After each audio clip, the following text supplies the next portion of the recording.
पुत्रेति तन्मयतया स्तरवाभिनेदो तं सर्वभूतहृदयं मुनिमानतोऽस्मि। ओम शुकदेवाय नमः। प्रातर्नमामि ध्यानार्थ पुष्पचितान् समर्पयामि नमस्करोमि। पाद्यर्घ आचमन पुनः चंदनक्षत पुष्प मालकाभि पंचोपचार्येव संपूज्य कृतेन अनेन पूजनेन शुकाचार्यः प्रियतान् नमः। प्रधान पीठ की पूजा करें। ओम आधार शक्तये नमः। ओम व्यासपीठाय नमः। नारद पीठाय नमः। श्वेतदीपाय नमः।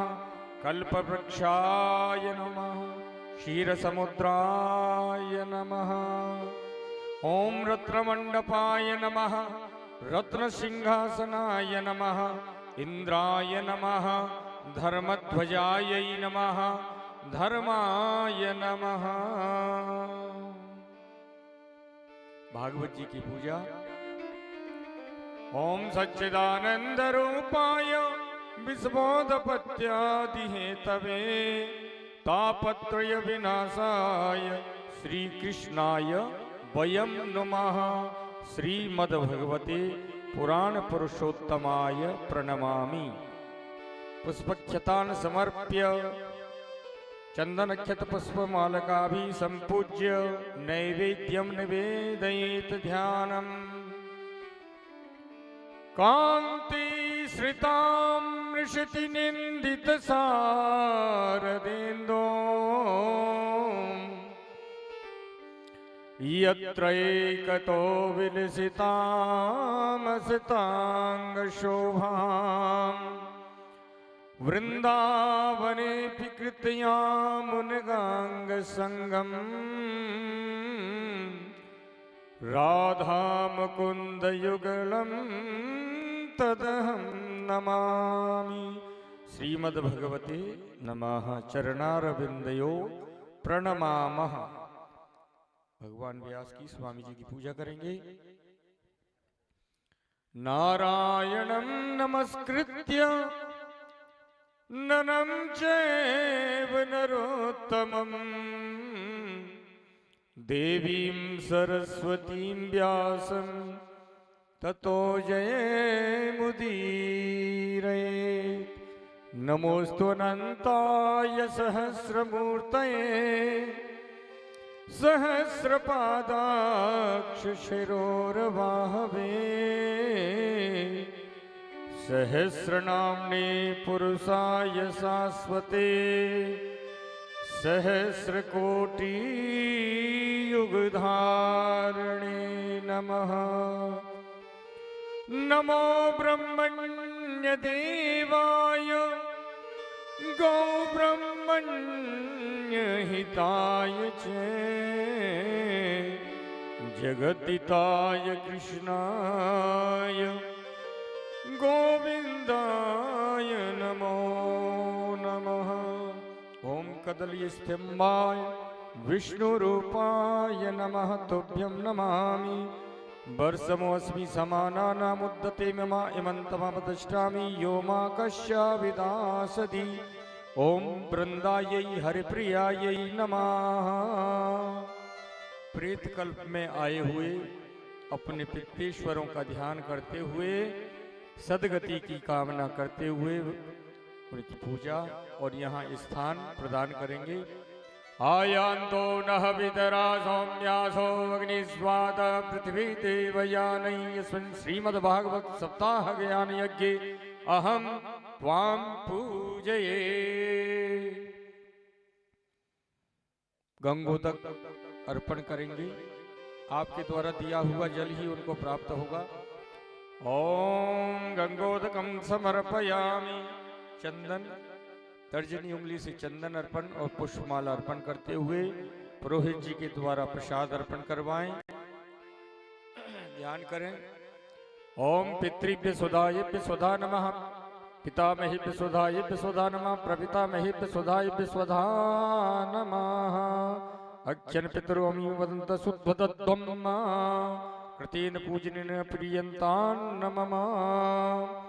तस्वीरों के सब पे तर्जनी उंगली से चंदन टीका कीजिए और पुष्प चढ़ा दीजिए। चंदनम ते महत पुण्यम पवित्रम पापनाशनम आपदाहरते नित्यम चंदनम प्रतिगृह्यता। एक एक पुष्प अर्पण कर दें चरणों में। आरती के लिए सभी श्रोतागण, सभी बंधुवर खड़े हो जाएंगे अपने स्थान पर। पहले आरती प्रारंभ हो रही है, उसके बाद विप्र पूजा होगी।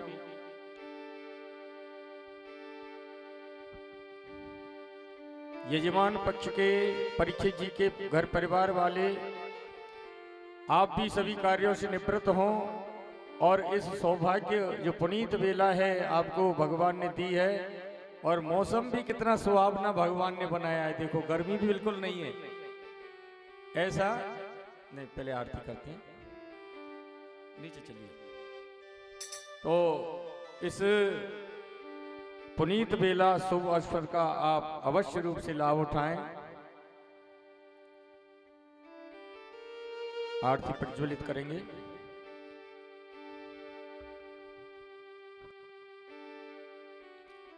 ओम ज्वाला मालिनी नमः। चंद्रमा मनसो जात चक्षुः सूर्यो अजायता सोत्वाग्वायुष्यपानस्य मुखादग्निरजायता। कर्पूरगौरं करुणावतारं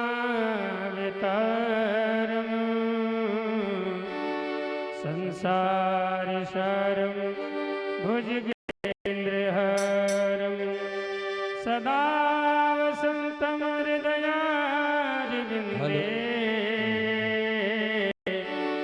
भवं भवानी सहितं नमामि। आरती श्री हरि घट घट बासी। आरती श्री हरि घट घट बासी। श्री सच्चिदानंद सुख राशि। श्री सच्चिदानंद सुख राशि। पुरुषोत्तम नारायण स्वामी। पुरुषोत्तम नारायण स्वामी। करुणानिधि अरु अंतर्यामी। करुणानिधि अरु अंतर्यामी। कमलापति श्री विष्णु नमामि। करुणापति श्री विष्णु नमामि। मंगलमय वैकुंठ निवासी। आरती श्री हरि घट घट वासी। श्री सच्चिदानंद सुख राशि।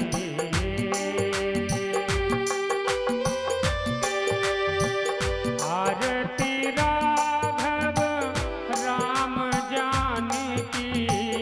आरती राघव राम जानकी। भरत लखन श्री हनुमान की। भरत लखन श्री हनुमान की। लंकापति कपिपति सुजानी की। लंका कपिपति कपि सुजान की। सुधन अंगद बल राशि। आरती श्री हरि घट घट वासी। श्री सच्चिदानंद सुख राशि।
सतगुरु एक रस आनंद राशि आरती सी हरि घट घट वासी श्री सच्चिदानंद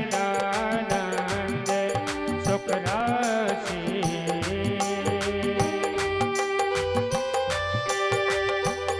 आरती नारद सारद स्वामी आरती गावत सारद स्वामी काव्य भूषण गरुड़ सुखधामी काव्य भूषण गरुड़ सुखधामी व्यास आदि सुखदेव नमामि व्यास दास सुखदेव नमामि मंजुल तुलसी मंगल राशि आरती सी हरि घट घट वासी श्री सच्चिदानंद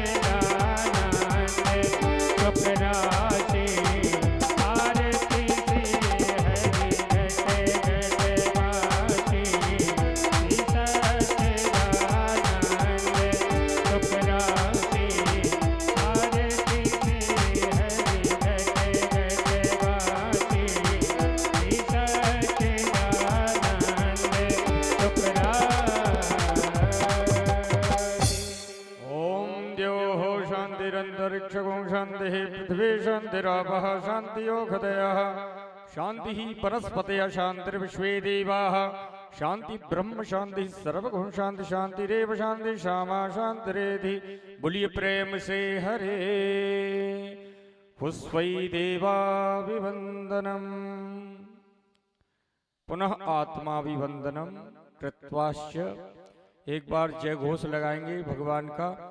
बोलिए भागवत भगवान की, कृष्ण कन्हैया लाल की, शंकर भगवान की, विष्णु भगवान की, जगदम्बे मात की, कैला मैया की, मदन मोहन जी महाराज की, हनुमान जी महाराज की, बस्ती माता की, बस्ती के सभी देवतान की, भैरव भूमियान की, जगराम बाबा की, देवनारायण भगवान की, स्वामी जी महाराज की, सुखदेव जी महाराज की, जय जय श्री राधे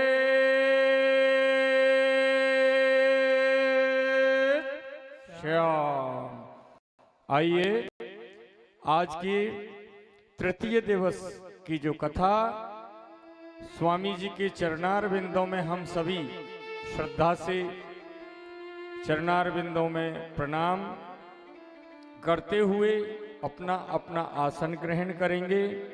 सभी आरती वंदन करें, मस्तक पर चंदन लगाएं, सभी हरि भक्त बन करके और भगवान की कथा श्रवण के लिए उत्सुक हम सभी प्रेम से यहाँ विराजमान हों और पूज्यपाद स्वामी जी के मुखारबिंद से जो ज्ञान गंगा यहाँ बह रही है ना, उसमें डुबकी लगाते जाओ। हमारे ही स्वामी हमारे ही बीच में, और ये अपने जो वाणी से हमारे कल्याण के लिए जो भगवान की महती कृपा हुई है, तो इसका आप अवश्य रूप से लाभ उठाएं। बोलिए स्वामी जी महाराज की जय हो। जय कार्य में तो बहुत कंजूसी बरतते हो आप सब लोग। हाँ, जय घोष से भगवान पुकार सुन लेते हैं आपकी। हरि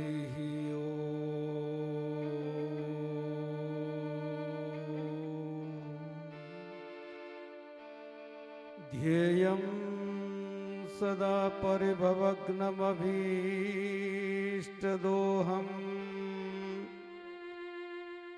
तीर्थास्पदं शिवविरञ्चिनुतं शरण्यं भृत्यार्त्यहं प्रणतपालभवाब्धिपूतं वन्दे महापुरुषते चरणारविन्दम्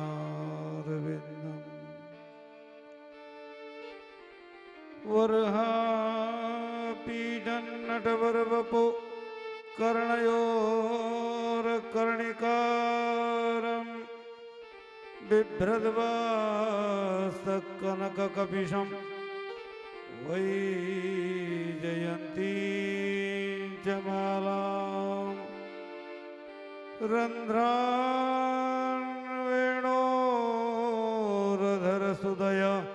पूरयन् गोपवृन्दैर्वृन्दारण्यं स्वपदरमणं प्राविशदगीतकीर्ति यं प्रव्रजन्तमनुपेतमपेतकृत्यं द्वैपायनो विरहकातराजुहाव पुत्रेति तन्मयतया तरवोभिनेदुस्तं सर्वभूतहृदयं मुनिमानतोऽस्मि सच्चिदानन्दरूपाय विश्वोत्पत्त्यादिहेतवे तापत्रयविनाशाय श्रीकृष्णाय वयं नमः। गंगातरंगरमणीयजटाकलापं गौरीनिरन्तरविभूषितवामभागं नारायणप्रियमनङ्गमदापहारं वाराणसीपुरपतिं भज विश्वनाथं मनोजवं मारुततुल्यवेगं जितेन्द्रियं बुद्धिमतां वरिष्ठं वातात्मजं वानरयूथमुख्यं श्रीरामदूतं शरणं प्रपद्ये। गुरुर्ब्रह्मा गुरुर्विष्णु गुरुर्देवो महेश्वरः गुरुर्साक्षात् परब्रह्म तस्मै श्री गुरवे नमः।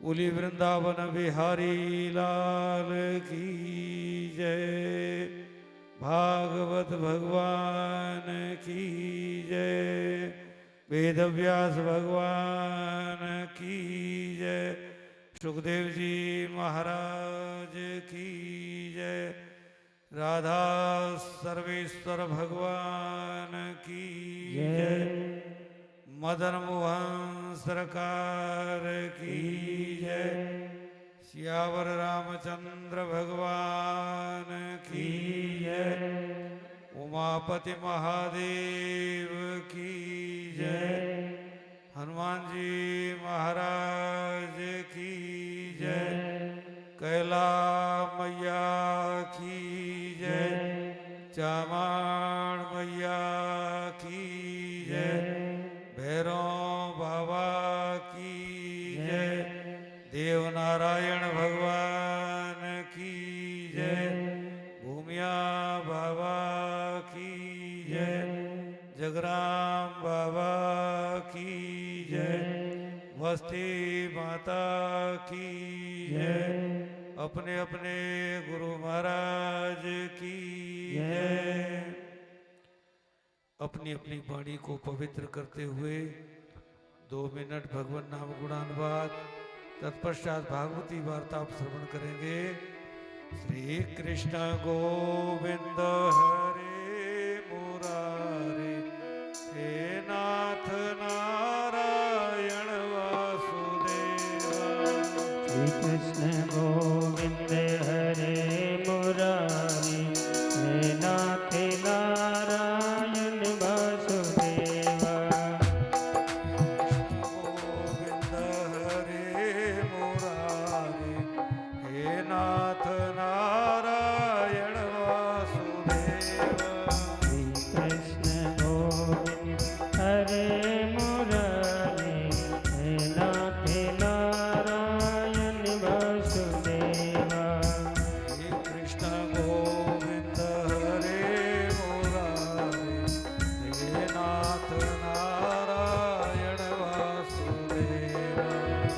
कृष्ण गोविंद हरे मुरारी हे नाथ नारायण वासुदेवा। पितुमात स्वामी पितुमात स्वामी पितुमात स्वामी सखा हमारे हे नाथ नारायण वासुदेवा। श्री कृष्ण गोविंद हरे मुरारी हे नाथ नारायण वासुदेवा।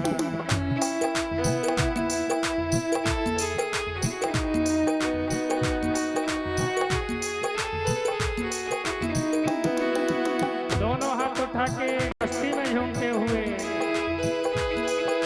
हे नाथ नारायण वासुदेवा हे नाथ नारायण वासुदेवा हे नाथ नारायण वासुदेवा हे नाथ नारायण वासुदेवा। श्री कृष्ण गोविंद हरे मुरारी हे नाथ नारायण वासुदेवा।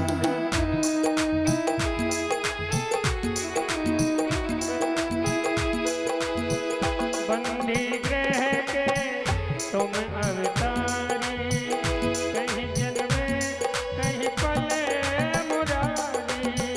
किसी के जाए किसी के कहाए अद्भुत है हर बात तुम्हारी।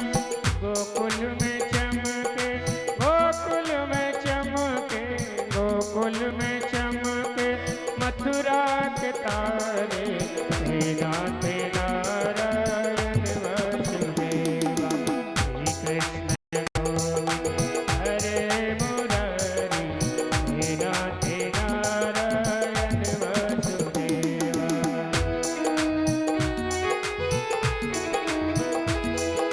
श्री राधे दोनों हाथ उठा के हे नाथ नारायण वासुदेवा हे नाथ नारायण वासुदेवा हे नाथ नारायण वासुदेवा हे नाथ नारायण वासुदेवा। श्री कृष्ण गोविंद हरे मुरारी हे नाथ नारायण वासुदेवा।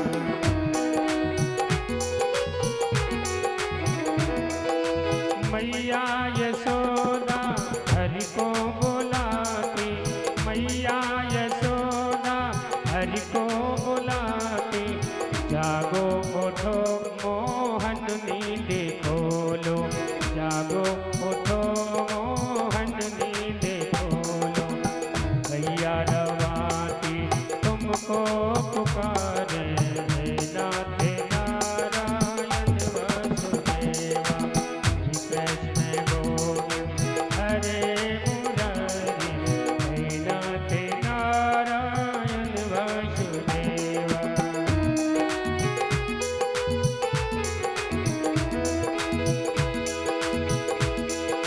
देहांत काले तुम सामने हो मुरली बजाते गौए चराते। देहांत काले तुम सामने हो मुरली बजाते गौए चराते। यही गीत गाके मैं निज प्राण त्यागूं यही गीत गाके मैं निज प्राण त्यागूं। हे नाथ नारायण वासुदेवा। श्री कृष्ण गोविंद हरे मुरारी हे नाथ नारायण वासुदेवा। दोनों हाथ उठा के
मंचस्थ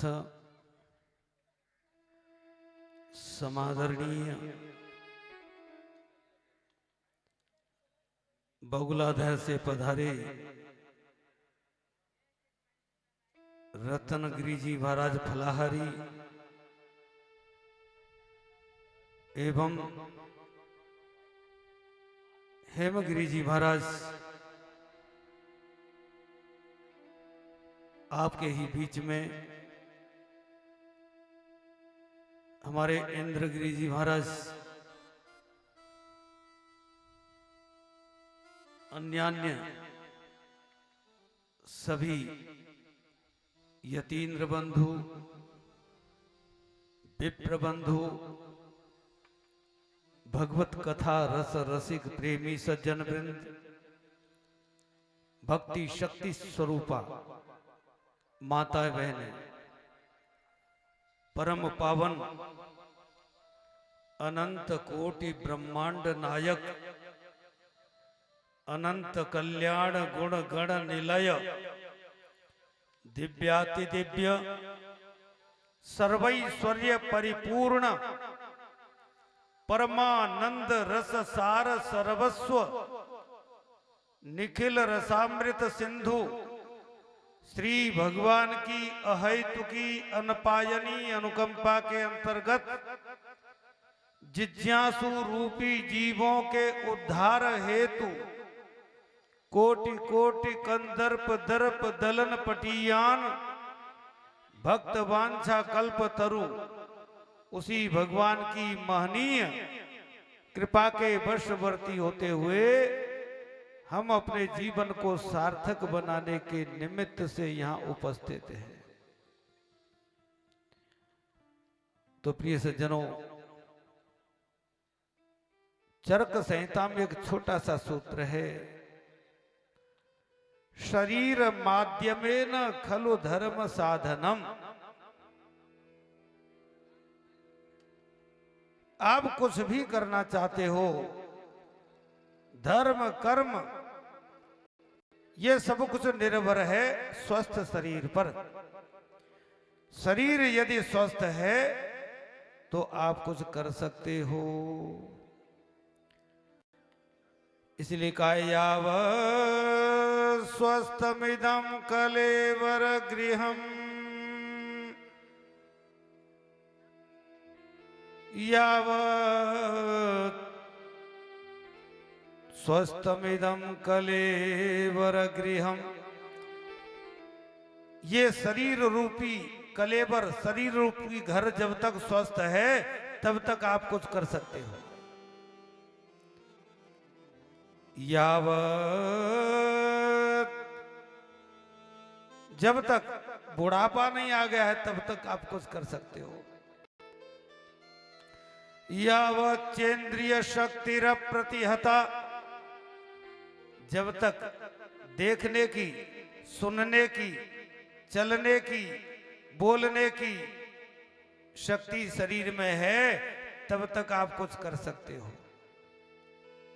यावत् क्षयो नायुषः, जब तक शरीर में श्वास प्रश्वास चल रहे हैं तब तक आप कुछ कर सकते हो। अंत में लिखते हैं प्रोदीप्ते भवने तु कूप खननम प्रत्युद्यमः कीदृशः।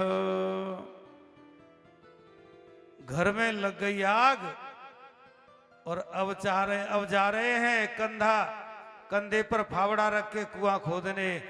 अब बताओ आग बुझेगी क्या? ये तैयारी तो पहले से की हुई होती, समय पर तैयारी की हुई होती तो आग बुझा सकते थे। अब जब किनारे पहुंच गए, अब कब गोता खा जाए कोई ठीक नहीं। अब न तो बोला जाता है, न सुनाई पड़ता है, न दिखाई देता है और पड़े हुए हैं। और फिर भी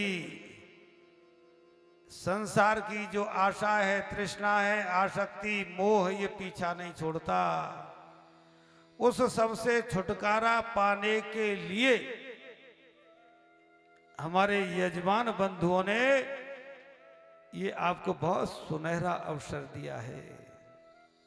जीवन को संभालने का, जीवन को सुधारने का, जीवन को समझने का इससे अच्छा अवसर और कहां मिलेगा। इसलिए तो कहा सत्संग मंच लभते, व्यास जी कह रहे हैं सत्संग मंच लभते। बहुत ही अनेक जन्मों का पुण्य संचय होता है तब कहीं सत्संग सुनने की भावना बनती है, कथा श्रवण करने की भावना होती है। सत्संग मंच लभते पुरुषो यदा वही।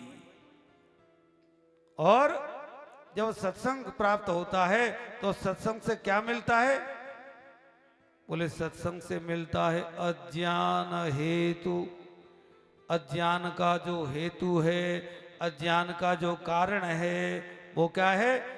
मोह मदांधकार। कि मोह रूपी, मद रूपी जो अंधकार है उसको हटाता है। ये बिना सत्संग के ये हट ही नहीं सकता। बिनु सत्संग विवेकन होई, राम कृपा बिनु सुलभन सोई। तो सत्संग के बिना ये मोह रूपी, मद रूपी अंधकार हटता ही नहीं है। और ये जब तक नहीं हटेगा तब तक विवेक रूपी सूर्य उदय कैसे होगा? और विवेक रूपी सूर्य जब तक उदय नहीं होगा तब तक तो अंधेरे में ही रहोगे। अंधेरा माने दुखों में। पाप का परिणाम अंधेरा, पाप का ही परिणाम दुख है।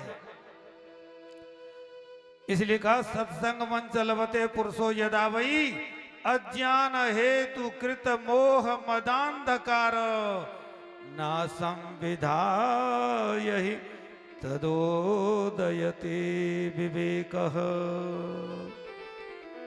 तो पुरुष शब्द का प्रयोग किया है। पुरुष का मतलब ये नहीं समझ लेना भीम पटेल कि हमारी दाढ़ी मूंछ है तो हम पुरुष हैं। मीरा जैसा पौरुष यदि नहीं आया, शबरी जैसा पौरुष यदि नहीं आया, माता मदालसा जैसा पौरुष नहीं आया तो ध्यान रखना दाढ़ी मूंछे होते हुए पुरुष नहीं हो। केवल दाढ़ी मूंछे आ जाने से कोई पुरुष पुरुष नहीं कहलाता। ऐसा पौरुष जिसके अंदर आ जाए, मीरा, शबरी, मदालसा जैसा पौरुष जिनके अंदर आ जाए, गार्गी जैसा पौरुष जिनके अंदर आ जाए, वो कहलाता है पुरुष। ऐसा पौरुष आ जाए तो जीवन धन्य धन्य तम बन जाता है। तो जीवन को धन्य धन्य तम बनाने के लिए हमारे यजमान बंधुओं ने ये सुनहरा अवसर दिया है। ये कथा का ज्ञानमयी गंगा, श्रीमद् भागवत रूपी ज्ञान गंगा आपके मध्य में प्रवाहित हो रही है। और आपको तो केवल इसमें डुबकी लगाना है, अवगाहन करना है, इसमें आनंद से कथा का श्रवण करना है, जीवन को शुद्ध पवित्र बना करके। और कैसा बनाना है? हृदय को निर्मल बनाना है। एक बार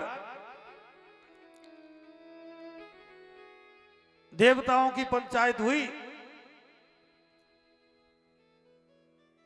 और पंचायत में बोले कि भगवान कहां मिलेंगे। किसी ने कहा बैकुंठ में मिलेंगे, किसी ने कहा वो तो कहां मिलेंगे? बैकुंठ में मिलेंगे। और कोई कहते हैं नारायण तो क्षीर सागर में मिलेंगे। कोई कहीं की बताते हैं, कोई कहीं की बताते हैं। लेकिन उसी पंचायत में भोले बाबा भी थे। भोले बाबा बोले मैं बताऊं भगवान कहां मिलेंगे? देवता बोले बताओ। तो भगवान शंकर कहने लगे हरि व्यापक सर्वत्र समाना, प्रेम ते प्रकट होए मैं जाना। भगवान तो सब जगह है यदि तुम्हारे अंदर प्रेम होगा तो मिल जाएंगे। तो भगवान तो सभी जगह हैं, लेकिन अनुभव उनको होता है जिनका अंतःकरण निर्मल होता है, शुद्ध पवित्र होता है, उसी हृदय में भगवान प्रकाशित होते हैं। इसलिए कहा निर्मल मन जन सो मोहि पावा, मोहि कपट छल छिद्र न भावा। जिनके हृदय में काम की भट्टी जल रही है, मोह की भट्टी जल रही है, राग द्वेष की भट्टी जल रही है, ये दुर्गंध जब भरी पड़ी है तो बताओ भगवान कैसे दिखाई देंगे। कथा के माध्यम से, सत्संग के माध्यम से अपने जीवन को आप निर्मल बनाओ, भगवान मिल जाएंगे। तो प्रिय सज्जनों, कल सायंकालीन अंतिम अवसर पर आप श्रवण कर रहे थे, राजा परीक्षित गंगा के किनारे पहुंच गए, सर्वस्व त्याग कर गए, सर्वस्व छोड़ करके गंगा किनारे गए हैं, क्योंकि 7 दिन के बाद तो यहां से चले ही जाना है, इसलिए क्या चिंता करनी है। तो हजारों ऋषियों के बीच में बैठे हैं और एक संक्षिप्त सा प्रश्न किया था। सुखदेव जी महाराज कहते हैं, परीक्षित देखो, सतयुग में व्यक्ति की 1 लाख उम्र हुआ करती थी, उससे पहले कोई नहीं मरता था। लेकिन जब त्रेता युग आया तो 1 जीरो हट गया, और त्रेता के बाद फिर आया द्वापर, द्वापर में फिर 1 जीरो हट गया, और अब आया कलयुग। तो कलयुग में केवल मनुष्य की आयु निर्धारित की गई है 100 वर्ष।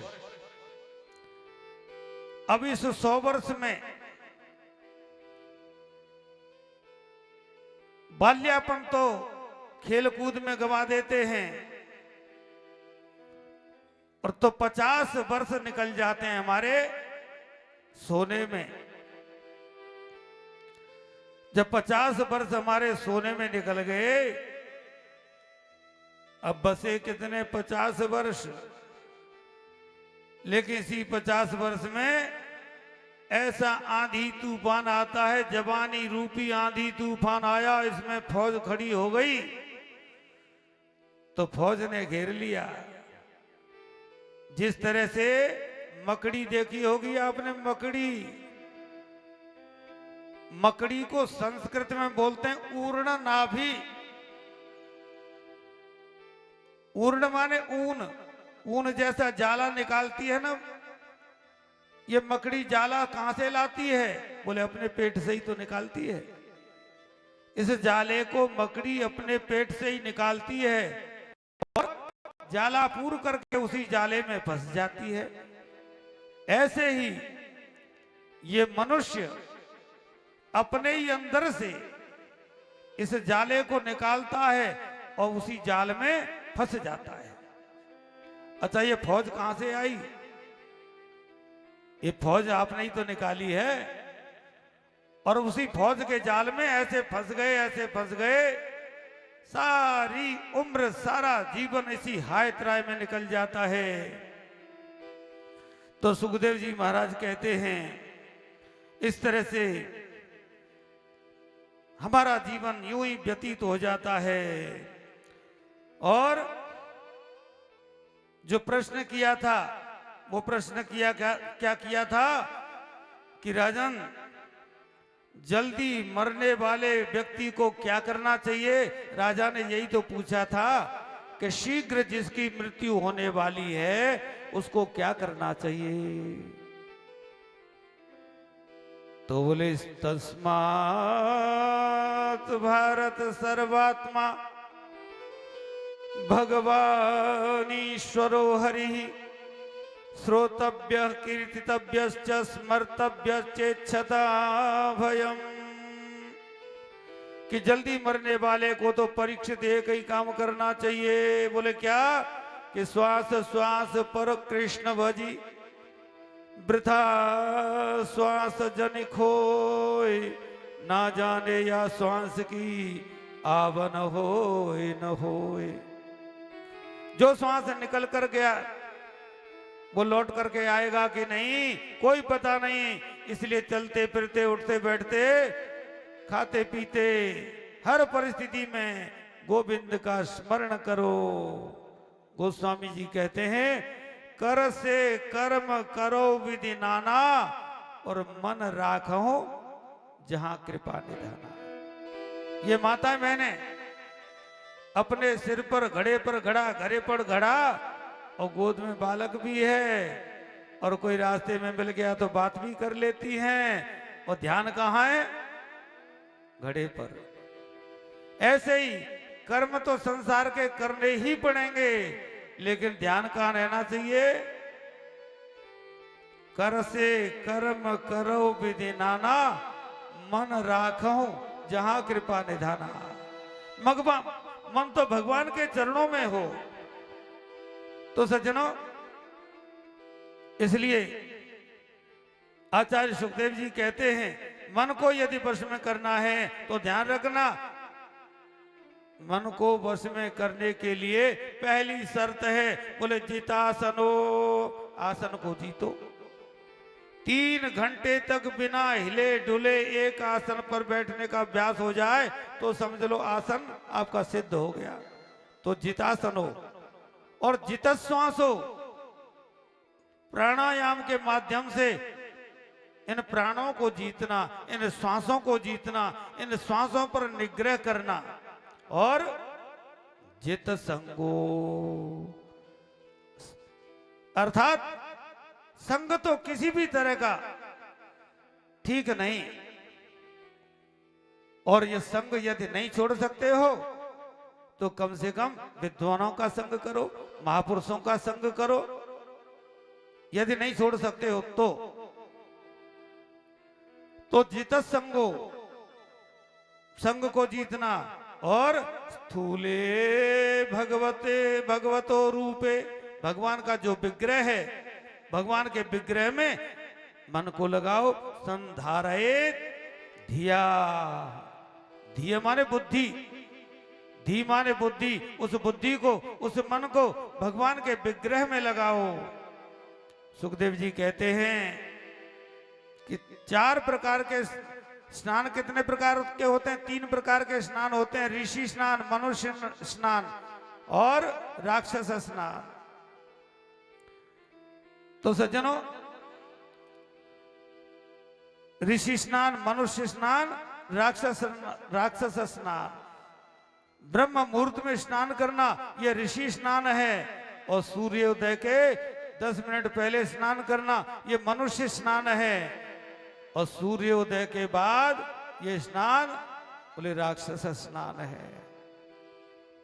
तो अपन कौन सी कोटि में जा रहे हैं? तीसरी कोटि में जा रहे हैं। बिरले ही होते होंगे जो ब्रह्म मुहूर्त में स्नान करते होंगे, नहीं तो सूर्योदय से के बाद चाय वाय पीने के बाद तसल्ली से आराम से करेंगे स्नान। तो सुखदेव जी कहते हैं प्रातः जल्दी उठ करके स्नान करें और स्नान करने के पश्चात प्राणायाम करें। प्राणायाम से ब्रह्मरंध्र की शुद्धि होती है, शरीर स्वस्थ रहता है, स्मरण शक्ति अच्छी रहती है।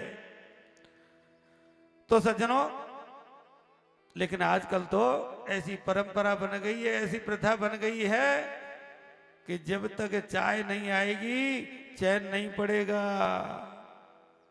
तो सज्जनों कराग्रे, पहले कहते कराग्रे बसते लक्ष्मी। प्रातः काल जैसे ही उठो तो हाथों को देखो, ऐसा विधान है। उठते ही हाथों को देखो। और तो कराग्रे बसते लक्ष्मी, क्यों देखें? कि हाथों में लक्ष्मी का निवास है। कर मध्य सरस्वती, और कर मध्य माने हाथ के बीच में सरस्वती का निवास है। और कर मूले स्थितो ब्रह्मा, कर मूले हाथ के मूल में ब्रह्मा जी का निवास है। प्रभाते कर दर्शनम, इसलिए प्रभात में कर दर्शन, हाथ का दर्शन करना चाहिए, ऐसा विधान है। लेकिन अब आजकल क्या है? प्रभाते कर दर्शनम नहीं रह गया, अब तो प्रभाते कप दर्शनम।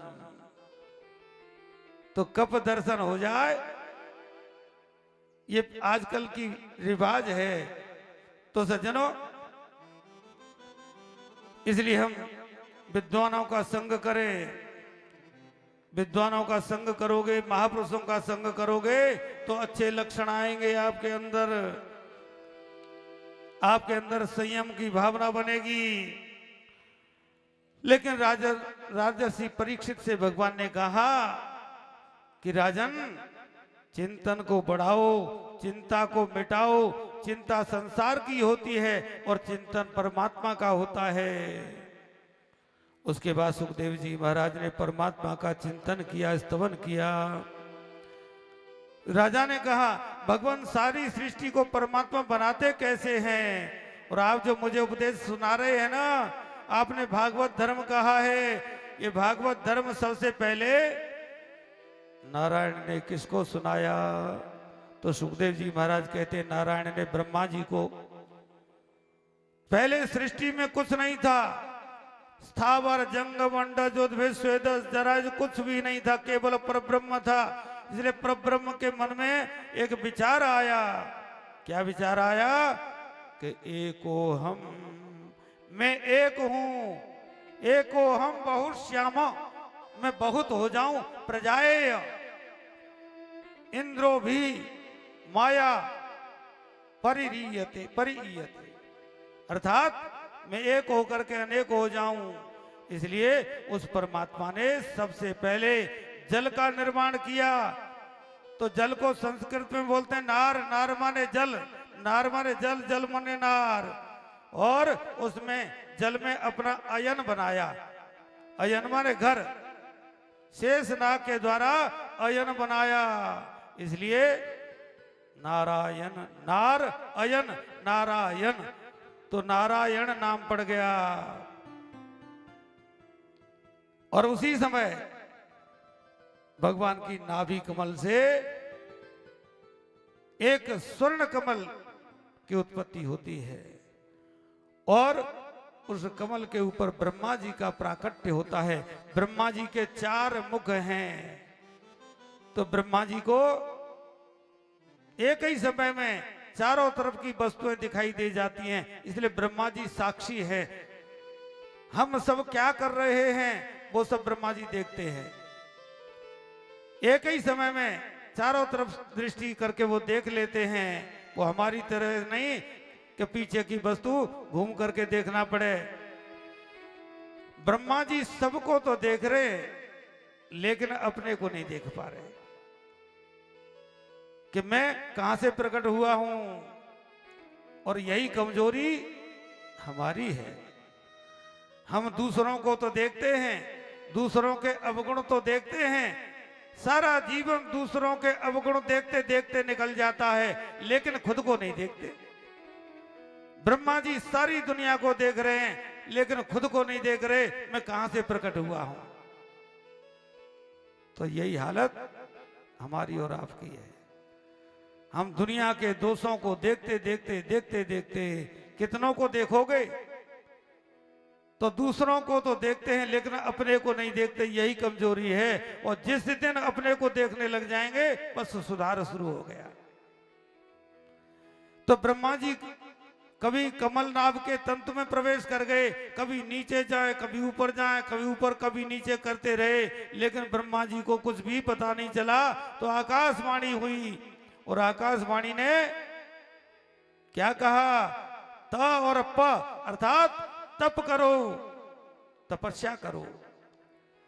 तो तप में त और प है। तपस्या का मतलब परमार्थ करो, दूसरों के हित के कार्य करो, सेवा करो। और तप को उल्टा करोगे, तप का पहले प रखो, बाद में त रखो, तो क्या हो जाएगा? पत, अर्थात पतन। तपस्या नहीं करोगे तो पतन तो होगा ही होगा। तो तप करो। ये आकाशवाणी ब्रह्मा जी ने सुनी। तो श्रीमन नारायण का दर्शन हुआ। ब्रह्मा जी का हाथ पकड़ लिया भगवान ने, और भगवान ने कहा, आज से मैंने तुमको विधाता बना दिया, और मेरा आदेश है, जाओ सृष्टि का विस्तार करो, सृजन करो, मेरा आदेश है, मेरा आशीर्वाद है। ब्रह्मा जी ने कहा भगवान थोड़ा सा ऐश्वर्य पाने के बाद ये जीव अभिमानी हो जाता है, सारी दुनिया का मालिक आप मुझे बनाते हैं, मुझे अभिमान हो गया तो ऊंट देखा होगा आपने, ऊंट ऊंट जब पहाड़ के नीचे जाने के बाद उसको पता चलता है, और जब तक पहाड़ के नीचे नहीं जाता तब तक ये सोचता है कि हमारे से ऊंचा तो कोई है ही नहीं दुनिया में। इसी तरह से थोड़ा बहुत कुछ पैसा हुआ, कुछ संग्रह हुआ, तो फिर किसी को कुछ समझता ही नहीं है। यदि परमात्मा के विषय में उसको ज्ञान हो जाए तो कुछ समझ में आता है। इसलिए यहां कहते हैं, ब्रह्मा जी कहते हैं भगवान मुझे बताइए आपकी सत्ता क्या है। तो भगवान ने 4 मंत्रों में ब्रह्मा जी को उपदेश किया। बोले अहमेवा समेवाग्रे नान्यद्य सदसत्परम पश्चादहम यदे तच्च यो वशिष्येत सोऽस्म्यहम् ऋतेर्थ यत् प्रतीयेत न प्रतीयेत चात्मनि तद विद्यादात्मने मायां यथा भासो यथा तमः यथा महान्ति भूतानि भूते।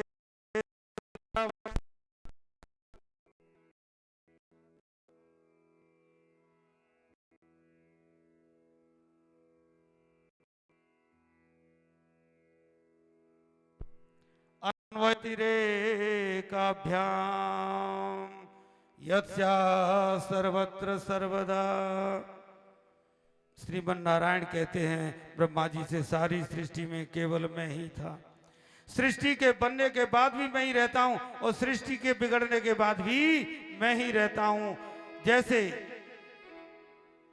आपने सोने का बिस्कुट लिया और सुनार के पास पहुंच गए, सुनार से कहा इसमें से आभूषण बना दो, नथनी बना दी, अंगूठी बना दी, कुंडल बना दिए, पायजेब बना दिए और भी नाना प्रकार के आभूषण बना दिए।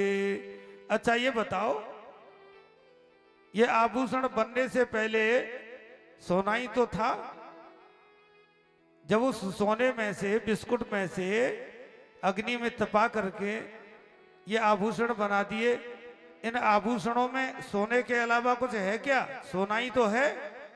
लेकिन फिर भी जब जाओगे सुनार के पास कि कुंडल दे दो, पायजेब दे दो, नथनी दे दो, अंगूठी दे दो, तो वो दे देगा। और कहोगे सोना दे दो तो देगा क्या? तो सोने में से ही आकृतियां बनी, आकृति बन जाने के बाद भी उनमें सोना ही है। लेकिन फिर भी व्यवहार निर्वाह के लिए आपको कुंडल बोलना पड़ेगा। कुंडल चाहिए तो कुंडल ही बोलना पड़ेगा, अंगूठी चाहिए तो अंगूठी बोलना पड़ेगा। ये व्यवहार निर्वाह के लिए। तो उन गहनों को आपने 10-5 साल पहना, पुराने हो गए, घिस आ गए, और फिर सुनार के पास लेके पहुंचे। सुनार ने तपाया, तपा के आकृति नष्ट हो गई और वो सोना ही हो गई। केवल सोना रह गया, आकृति नहीं रही। तो सोना आकृति बनने के बाद भी वो सोना था, और आकृति बनने के बाद सोना, और आकृति बिगड़ने के बाद भी वो सोना। इसलिए ब्रह्मा जी से कहा भगवान ने कि दुनिया में सबसे पहले नारायण थे, बनने के बाद भी नारायण हैं, बिगड़ने के बाद भी नारायण हैं।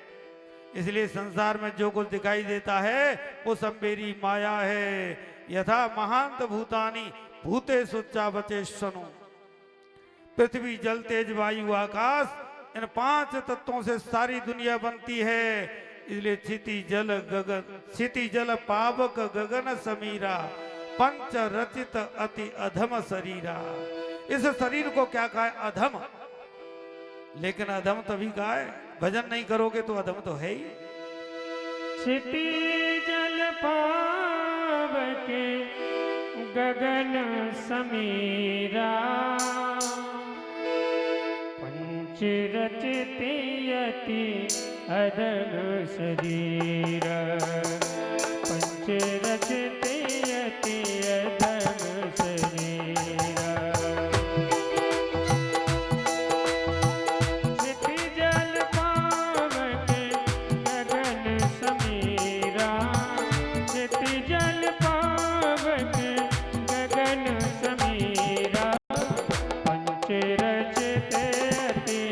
अधम शरीर पंचरथ ते अति अधम शरीर।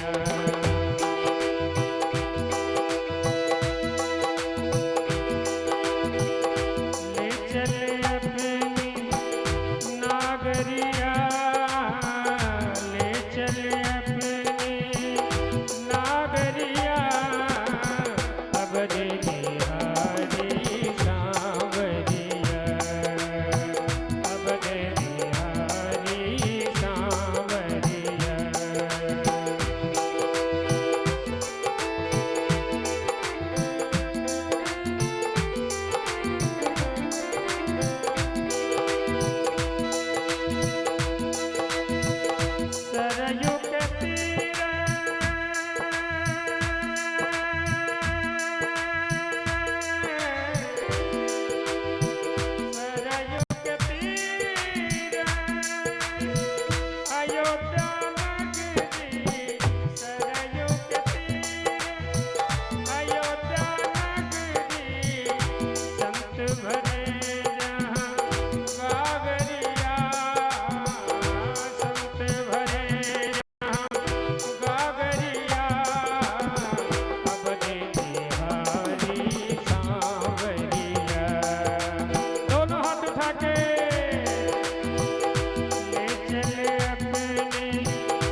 वृंदावन बिहारी लाल की है। तो प्रिय सज्जनों, सुखदेव जी महाराज कहते हैं कि चींटी भी 5 तत्वों से बनती है, कुत्ता भी 5 तत्वों से ही बनता है, हाथी भी 5 तत्वों से बनता है और मनुष्य भी 5 तत्वों से बनता है। ये 5 तत्व हमारे शरीर के अंदर भी हैं और शरीर से बाहर भी हैं। ऐसे ही सारी दुनिया में, ये सारी दुनिया में रह करके भी मैं दुनिया से अलग हूं और अलग रह करके भी मैं सारी दुनिया में व्याप्त हूं, इतना ही समझ लेना पर्याप्त है। भगवान ने कहा, विधाता मैंने तुम्हें जो उपदेश दिया है ना, इसी को कहते हैं भागवत। भगवान का जो हो जाए वो भागवत, भगवान के उपदेश का नाम भागवत, भगवान के भक्तों का नाम भागवत, भगवान के प्रिय जनों का नाम भागवत। इसलिए भगवान से जो संबंध जोड़े, सुखदेव जी कहते हैं राजन,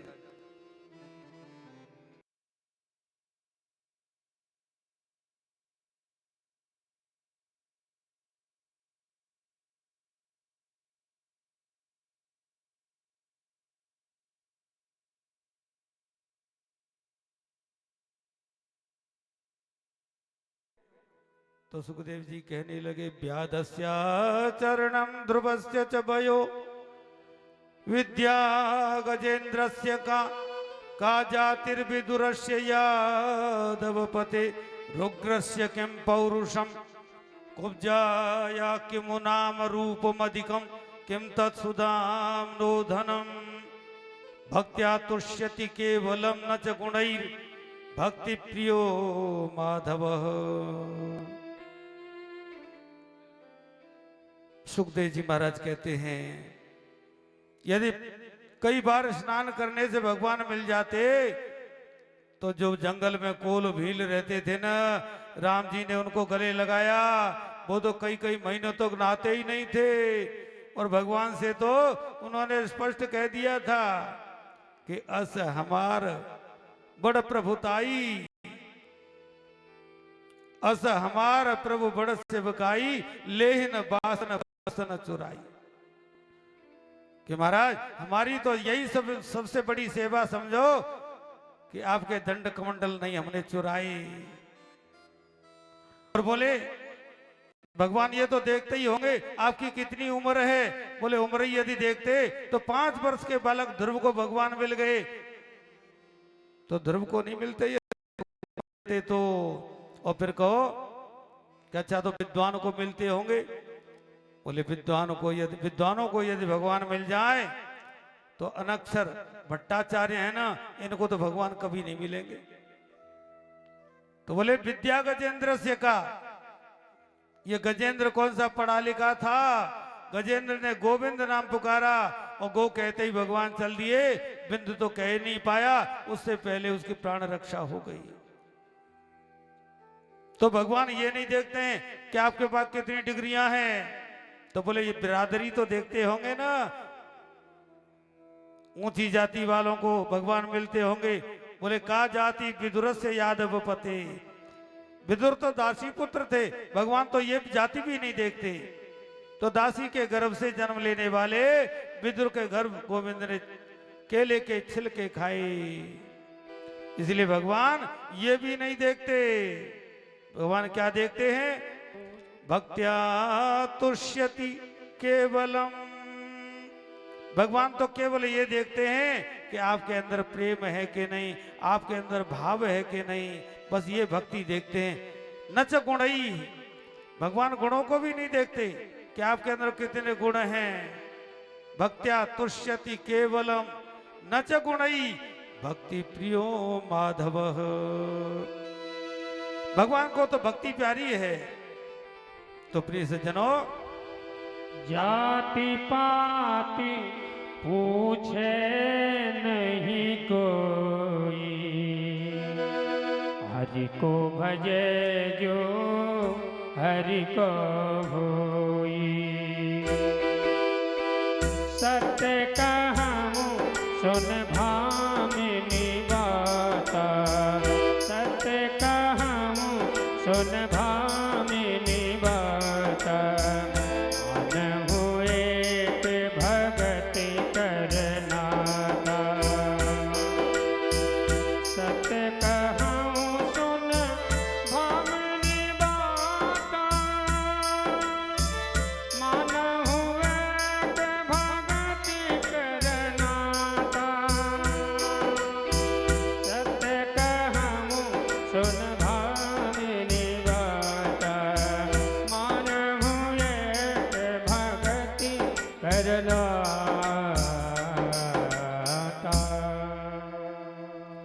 तो प्रिय सज्जनों, भगवान ने दुर्योधन की 56 प्रकार के भोग छोड़ करके विदुर और विदुरानी को सनाथ किया। विदुर और विदुरानी के यहाँ केले के छिलके खाए और इतने तन्मय हो गए। विदुरानी भी इतनी तन्मय, पता ही नहीं विदुरानी के अंदर तो ऐसा भावातिरेक भाव उत्पन्न हुआ कि कुछ पता ही नहीं हम क्या खिला रहे हैं। तो विदुरानी ने केले के छिलके खाए और भगवान भी बड़े तन्मय होकर के केले खाते जा रहे हैं, केले खाते जा रहे हैं। लेकिन जब विदुर जी ने देखा तो देखते ही कहने लगे, करे पहली बार इस गरीब की कुटिया पर आपका पधारना हुआ और भगवान हमने आपको केले के छिलके खिला दिए। विदुरानी को तो होश अब आया। विदुरानी कहने लगी, ओहो, कि भगवान केला खा रहे, केले के छिलके खा रहे हैं, हमको तो पता ही नहीं था। विदुरानी ने कहा, केशव आपने बताया क्यों नहीं? कन्हैया बोले, काकी जी हमको तो इतना अनुराग, इतना स्वाद आ रहा था कि हमको पता ही नहीं कि हम केले के छिलके खा रहे हैं। भगवान कहते हैं, भाव का भूखा हूं। भाव एक सार है, जो भाव से बचता है मुझे भव से बेड़ा पार है। तो परमात्मा बिरादरी नहीं देखते। विदुर के घर जाकर के भगवान ने केले के छिलके खाए। विदुरानी को भगवान ने सनाथ किया। एक बार उद्धव जी ने भगवान से पूछा। उद्धव जी बोले, भगवान एक बात बताओ, आपके तो 24 अवतार होते हैं और 24 अवतारों में जगह जगह आपको सुंदर सुंदर भोग प्राप्त होते हैं, तो सबसे अच्छा, सबसे स्वादिष्ट भोग आपको कहां प्राप्त हुआ? भगवान कहने लगे, उद्धव सबसे अच्छा भोग, सबसे अच्छा सुंदर स्वाद तो मुझे एक तो सबरी के यहाँ मैंने सबरी के झूठे बेर खाए और एक विदुरानी के यहाँ मैंने केले के छिलके खाए। जितना आनंद मुझे वहां मिला वो मुझे और कहीं नहीं मिला। तो सज्जनों, भगवान तो भाव के भूखे हैं। भावो ही विद्यते देवो न काष्ठे न मृणमये। भगवान तो भाव में ही है। इसलिए आज उद्धव जी भगवान से आज्ञापित होकर के भगवान ने कहा, मुझे तो मेरे विदुर की याद आ रही है, कहीं मिल जाए तो मेरा समाचार कह देना। तो उद्धव जी को आगे मार्ग में सरस्वती के किनारे विदुर जी मिल गए। तो एक है ज्ञानी भक्त, दूसरा है नीतिज्ञ भक्त, दोनों का मिलन हुआ और यहीं से भागवत में आरंभ होता है विदुर उद्धव का संवाद। जब दोनों ही भक्त परस्पर में मिलते हैं तो वो उनकी बड़ाई करते हैं, कंठ अवरुद्ध हो जाता है। दोनों की परिस्थिति ऐसी बन गई कि मुख से वचन नहीं निकलता। विदुर जी कहते हैं, उद्धव तुम भाग्यवान हो। उद्धव कहते हैं कि विदुर तुम भाग्यवान हो। उद्धव जी ने कृष्ण की बाल लीलाएं, कृष्ण का दिव्य किशोर चरित्र विदुर जी को सुनाया। विदुर जी सुन करके आनंदित हो गए और बोले, और जानने के लिए आप हरिद्वार में एक संत रहते हैं जिनका नाम है मैत्रेय मुनि। मैत्रेय मुनि ब्राह्मण हैं, विदुर दासी पुत्र हैं, लेकिन यहाँ जाति पाति पूछे नहीं कोई, हरि को भजे सो हरि का होई। तो सुखदेव जी कहते हैं जैसे ही दासी पुत्र विदुर मैत्रेय मुनि की कुटिया पर पहुंचे तो मैत्रेय मुनि ने दौड़ करके विदुर जी को अंक में भर लिया। मैत्रेय मुनि बोले, इस गरीब की कुटिया पर आप जैसे संत का आगमन कैसे हो गया? विदुर जी कहने लगे, भगवान मैं शंका नहीं करता, कुतर्क नहीं करता, मैं तो जिज्ञासा के कारण मैं पूछना चाहता हूं। परीक्षा प्राय नहीं लेनी चाहिए, लेकिन जिज्ञासा हो तो जिज्ञासा को शांत करने के लिए प्रश्न जरूर करना चाहिए। बोले, भगवान मैं जानना चाहता हूं परमात्मा सृष्टि को क्यों बनाता है? सृष्टि में कोई दुखी है, कोई सुखी है, ऐसा क्यों? भगवान किसी को बचाने के लिए, देवताओं को बचाने के लिए परमात्मा कई कई अवतार लेकर के आते हैं, और अवतारों में कभी कोई नरसिंह अवतार होता है, कभी वामन अवतार होता है, और कभी भगवान शूकर का रूप भी ले लेते हैं, बरा बन गए। तो मैत्रेय मुनि ने सृष्टि के प्रसंग को विस्तार से कहा और अंत में बोले कि संसार में जो कुछ भी दिखाई देता है वो परमात्मा की लीला है, परमात्मा की क्रीड़ा भूमि है। और दूसरी बात आपने पूछा कोई सुखी कोई दुखी, तो बोले परमात्मा कभी किसी को ना सुख देता है और ना दुख देता है। ये सुख दुख तो हम अपने ही कर्मों का परिणाम हमारे सामने आता है। सुखस्य दुखस्य न कोपि दाता परेशान ददाती थी कुबुद्धि रेशा। इसने मुझे सुख दे दिया, इसने मुझे दुख दे दिया। बोले ये तो भ्रांति है, ये सुख दुख हमारे किए हुए कर्मों का परिणाम है। को न काओ सुख दुख करि दाता निज कृत कर्म भोग सब भ्राता। तो देखो इस संसार में जितने भी हमारे संबंध है ना, माता पिता का बेटा से संबंध है, तो आपके अच्छे कर्म होंगे ना तो बेटा सुख रूप में बेटा मिल जाएगा, और कर्म अच्छे नहीं है ना तो बेटा दुख रूप में मिलेगा। बेटा आपको, अच्छा बेटा बेटी किस लिए होते हैं? सुख देने के लिए। क्या सभी सुख दे देते हैं क्या? कितने तो ऐसे हैं बाएं बाएं करा देते हैं, कहते हैं, और ये कहना पड़ा अरे ऐसे अच्छा तो पैदा ही नहीं होता तो ठीक था। अच्छा पत्नी किस लिए होती है? सुख देने के लिए। पति किस लिए होता है? सुख देने के लिए। कर्म अच्छे हैं तो पत्नी सुख देने वाली मिल जाएगी, और कर्म नहीं अच्छे हैं तो पत्नी कहां पहुंचा देगी? जेल के अंदर पहुंचा देगी। ऐसे ही यदि पत्नी के कर्म अच्छे हैं तो पति से सुख मिल जाएगा, और नहीं तो जीवन भर द्वंद्व चलता रहेगा, द्वंद्व होता रहेगा। तो जितने भी संबंध हैं हमारे, चाहे वो इष्ट मित्र, मित्र कर्म अच्छे हैं तो अच्छा मित्र मिल जाएगा, और नहीं तो ऐसा मित्र मिलेगा कि जीवन भर दुख देता रहेगा। सारे संबंध हमारे अपने कर्मों के अनुसार ही मिलते हैं। अच्छा भाई मिल जाएगा,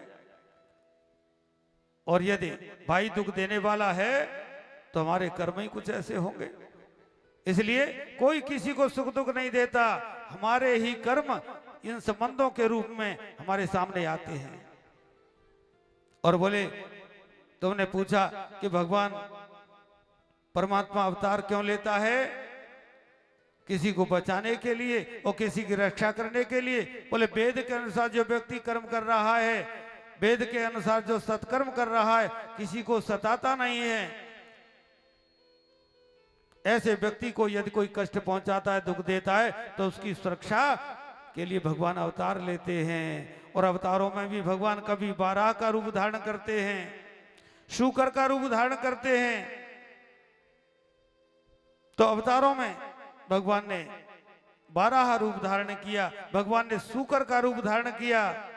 बोले कश्यप महाराज की 13 पत्नियां थी, उनमें सबसे बड़ी दिति। दिति ने कश्यप से कहा एक दिन, मेरी बहनें सभी पुत्रवती हैं, पुत्रवती हैं, मुझे भी पुत्र होना चाहिए, संतान की कामना की।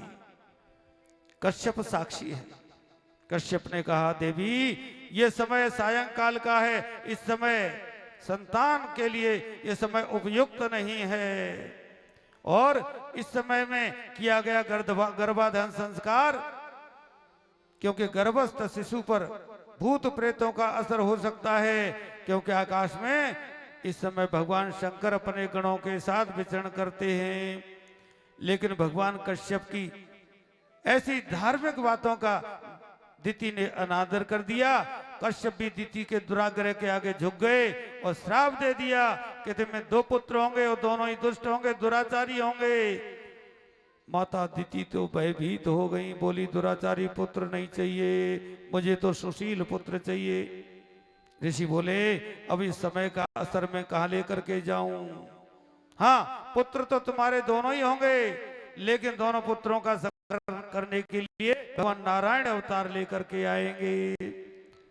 दिति कहने लगी तब तो मेरे पुत्र बड़े भाग्यशाली होंगे। भगवान कश्यप कहने लगे और देवी तुम्हारा जो पौत्र होगा ना प्रहलाद, भगवान का बड़ा भक्त होगा, बड़ा शीलवान होगा, बड़ा गुणवान, तेजस्वी, यशस्वी, तपस्वी होगा, भगवान का भक्त होगा। ये सुनकर के माता दिति को बड़ी प्रसन्नता हुई। इधर देवताओं ने ब्रह्मा जी से पूछा कि दिति के जो गर्भस्थ बालक है ना, अभी से प्रकाश बढ़ रहा है, दैत्यों की माता है, पता नहीं क्या होगा। ब्रह्मा जी ने कहा दिति के गर्भ में जो बालक हैं वो साधारण नहीं, ये दोनों भगवान के दिव्य पार्षद हैं। बोले कौन है? जय और विजय। तो ध्यान रखना, वैकुंठ में उसी का प्रवेश हो सकता है जिसके अंदर किसी भी प्रकार की कुंठा नहीं होगी, वो वैकुंठ में प्रवेश कर सकता है।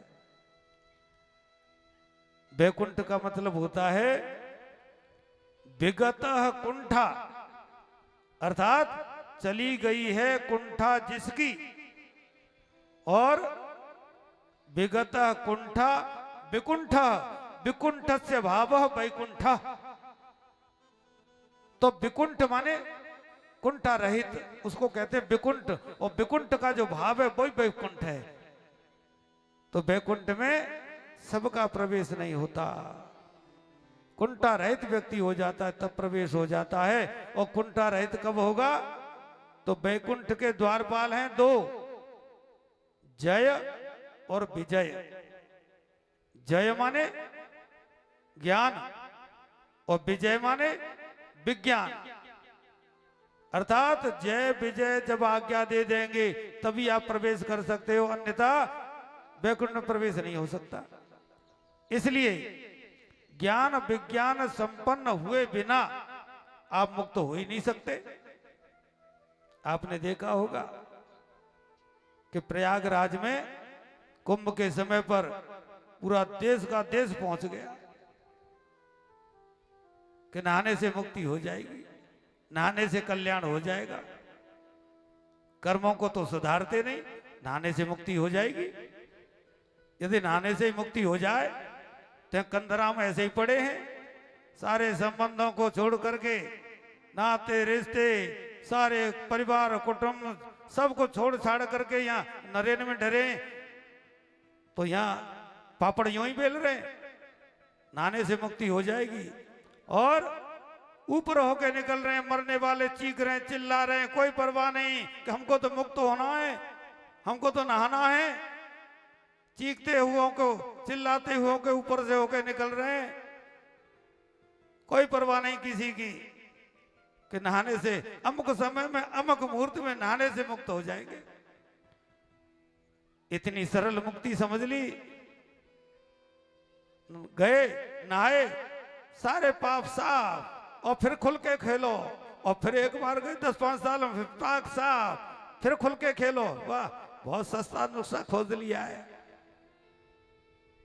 न कोई जप नहीं, तप नहीं, त्याग नहीं, तपस्या नहीं, योग नहीं, ध्यान नहीं, समाधि नहीं, भजन नहीं, नहाए और हो गए मुक्त।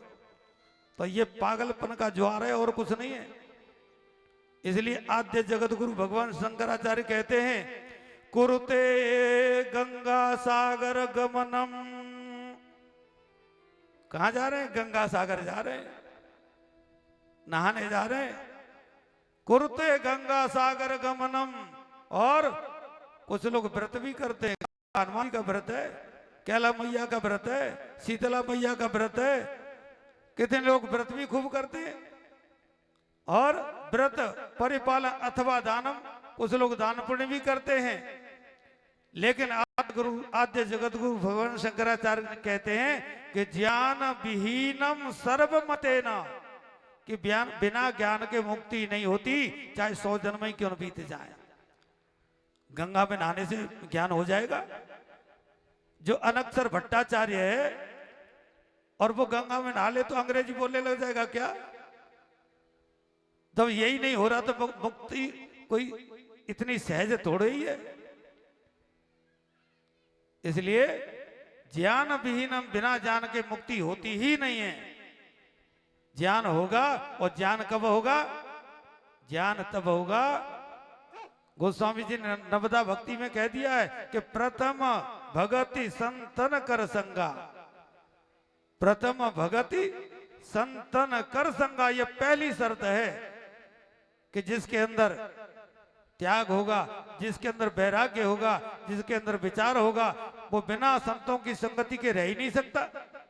वो संतों की संगति जरूर करेगा, लेकिन संतों के साथ ही उखाड़ पछाड़ करोगे, पटका पछाड़ी करोगे, तो हो गया कल्याण। बता दिया है ना, जिनके ये आचरण भवानी तिन जानो राक्षस संप्राणी। वो तो असुर ही हैं, बिना सींग पूंछ के जानवर हैं। इसलिए कहा कि मुक्त होना है। मुक्त होने के लिए आपको दूसरा कोई रास्ता है ही नहीं। प्रथम भगति संतन कर संगा, ये पहली भक्ति है। इसमें प्रवेश करोगे तब कहीं तुम्हारे अंदर कुछ विवेक आएगा। दूसरी रति मम कथा प्रसंगा, ये कथा प्रसंग भी उसके बाद है। पहले महात्माओं के सानिध्य में जाओगे, महात्माओं की सेवा शुश्रूषा करोगे, उनके सानिध्य में रह करके कुछ पाओगे, तब कहीं कथा में रुचि होगी, सत्संग में रुचि होगी।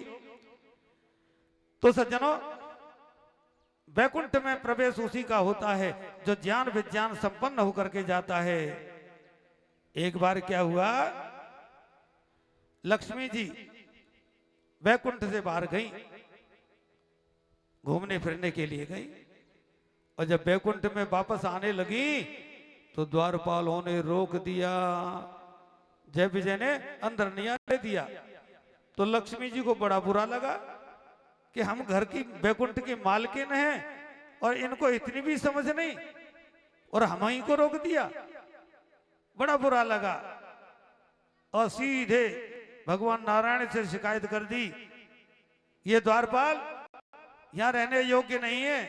अरे घर की मालकिन को ही रोक रहे हैं, इसलिए हटाओ इनको यहां से। भगवान ने कहा, देवी तुम्हारे कहने से हम हटा भी देंगे और ये हट भी जाएंगे, लेकिन हमारी बड़ी बदनामी होगी। कि क्या बदनामी होगी? कि लोग कहेंगे कि देखो कैसे स्त्रीण हैं, नारायण भी स्त्रीण हैं, स्त्री की हर बात को मानते हैं।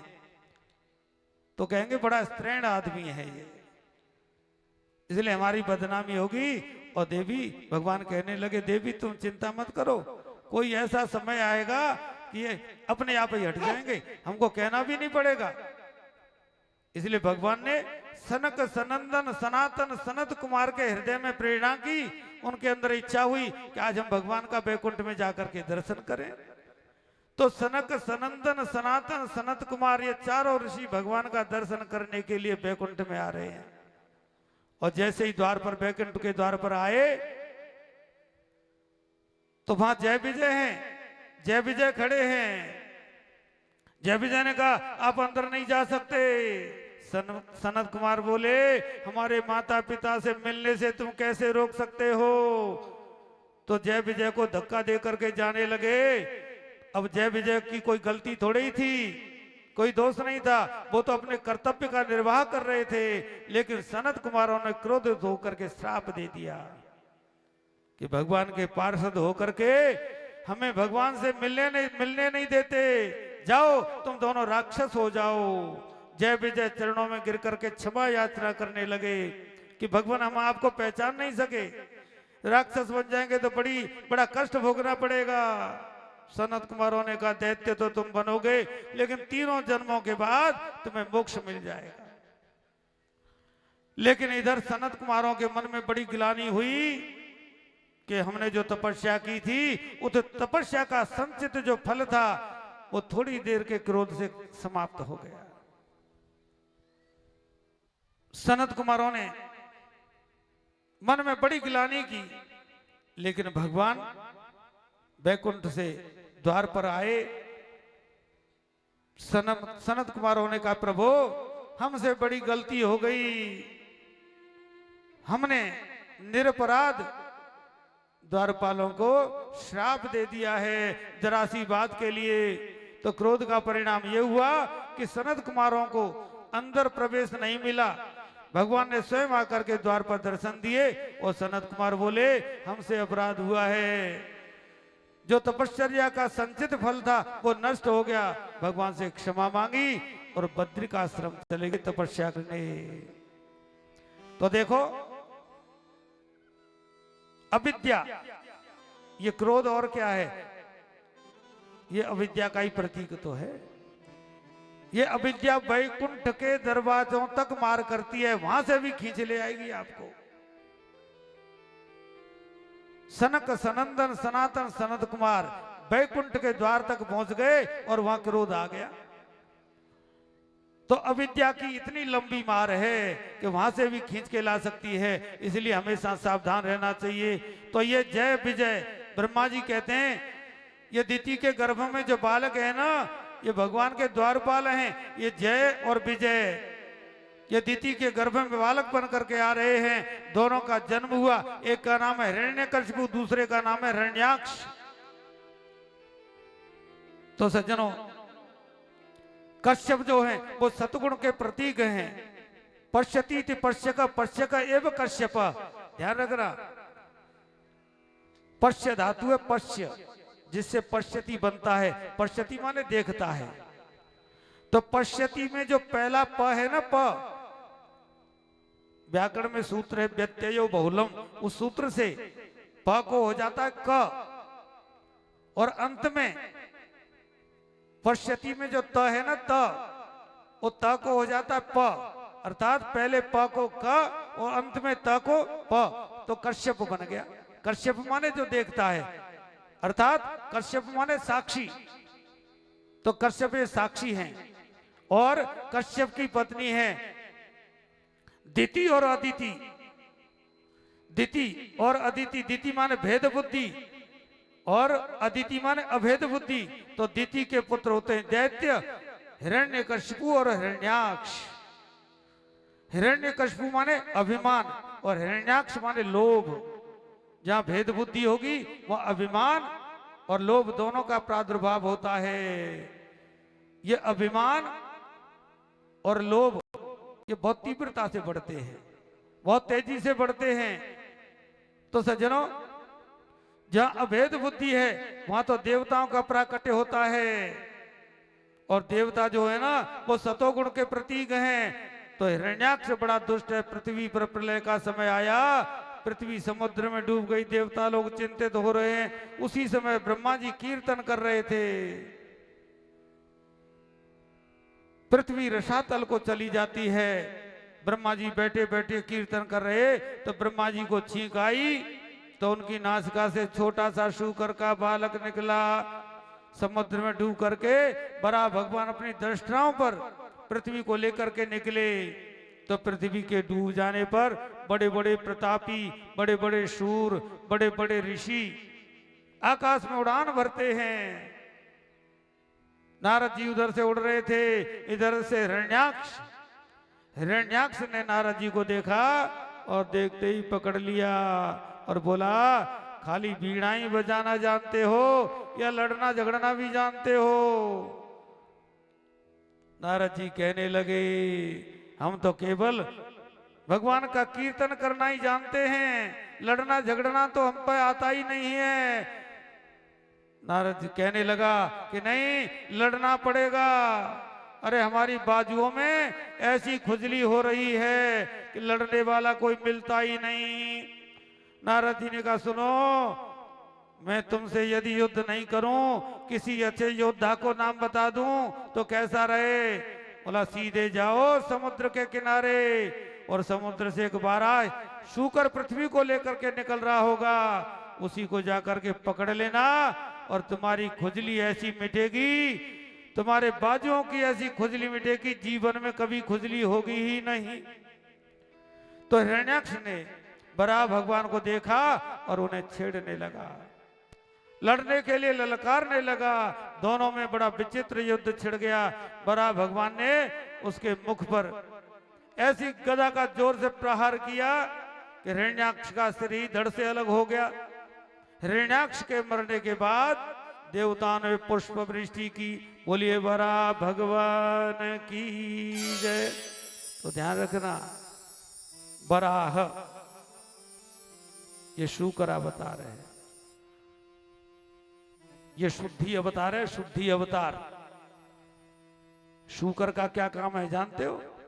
गंदगी को दूर करना, गंदगी को अपने में समेटना, दुनिया भर की गंदगी को ये शूकर अपने अंदर समेटता है।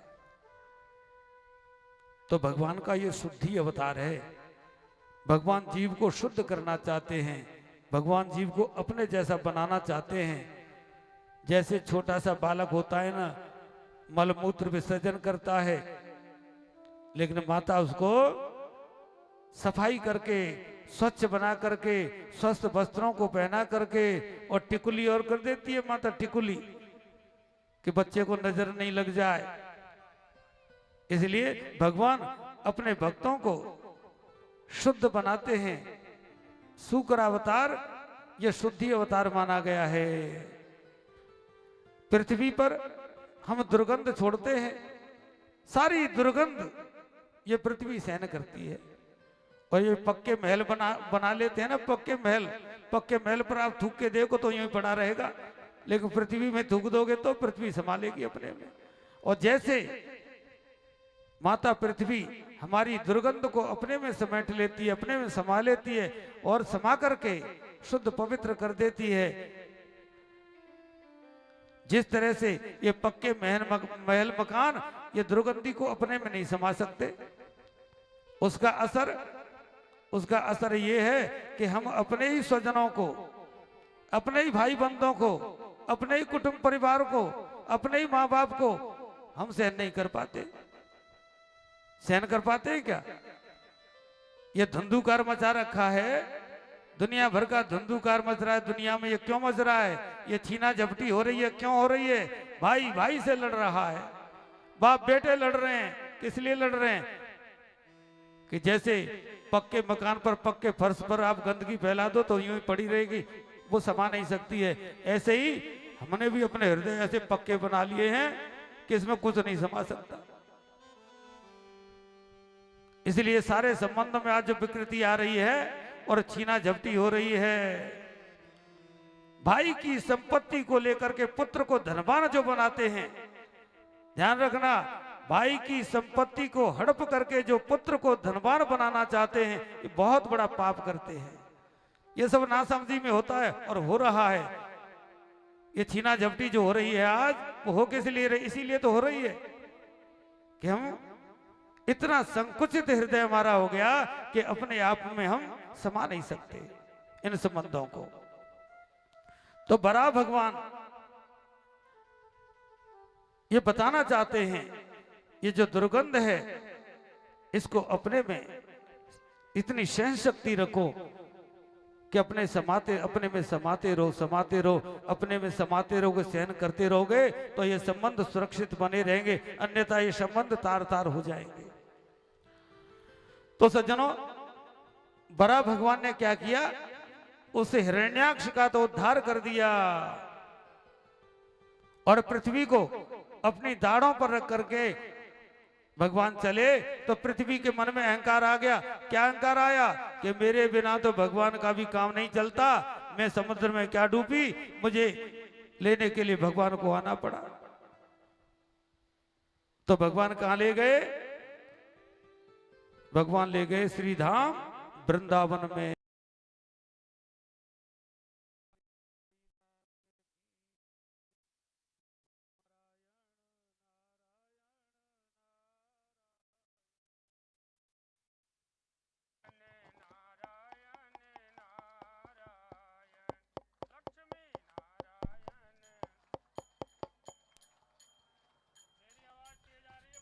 बोलिए वृंदावन बिहारी लाल की जय। इसलिए कहां ले गए? श्रीधाम वृंदावन। जब वृंदावन ले गए तो पृथ्वी ने क्या देखा? वहां तो बड़े बड़े बाग बगीचे, बड़े बड़े सुंदर सुंदर फूल खिल रहे हैं, फल लग रहे हैं। बाग बगीचे देखे। पृथ्वी ने कहा भगवान ये मैं क्या देख रही हूं? भगवान ने कहा ये मेरा धाम वृंदावन है। पृथ्वी कहने लगी जब मैं समुद्र में डूब गई तो ये कहां से आया? भगवान बोले सारी दुनिया का प्रलय हो सकता है लेकिन वृंदावन का नहीं। वृंदावन तीर्थ नहीं। चारों धामों में वृंदावन का नाम नहीं आता। तीर्थों का राजा है प्रयाग और तीर्थों का गुरु है पुष्कर। वृंदावन उनमें नहीं आता। तो तीर्थराज प्रयाग सभी देवताओं को लेकर के भगवान के पास पहुंच गए। बोले भगवान अपमानित ही करना था तो मुझे तीर्थों का राजा क्यों बनाया? सभी तीर्थ आकर के मुझे कर देते हैं लेकिन ये छोटा सा वृंदावन मुझे कभी कर देने नहीं आता। भगवान कहने लगे अरे प्रयाग मैंने तुम्हें तीर्थों का ही राजा तो बनाया, मैंने अपने घर का राजा थोड़ा ही बनाया। तो वृंदावन तो मेरा नित्य निवास है, वृंदावन तो मेरा घर है। यदि भौतिक दृष्टि से देखोगे वृंदावन में तो आपको कुछ दिखाई नहीं देगा। वही टूटे फूटे मकान दिखाई देंगे, गंदी नालियां दिखाई देंगी।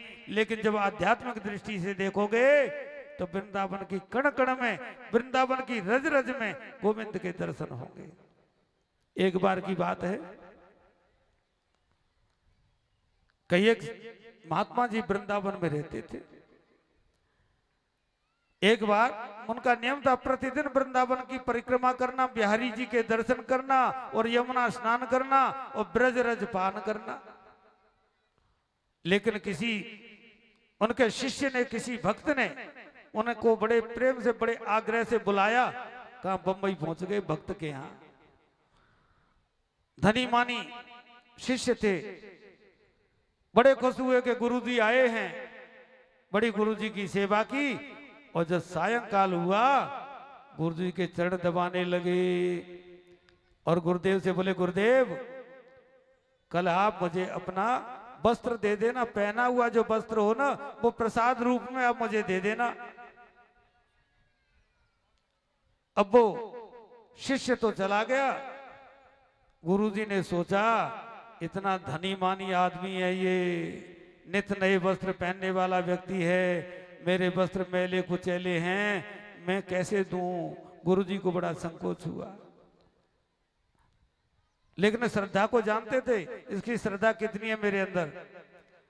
इसलिए क्या किया महात्मा जी ने कि रात में ही साबुन और पानी से उस कपड़े को ऐसा कर दिया, धो करके बिल्कुल साफ, और सुखा दिया और सुखा करके उसको तय करके रख दिया कि सुबह जब आएंगे मांगेंगे तो मैं दे दूंगा। और यही हुआ। प्रातः काल हुआ, ढोक प्रणाम करने आए।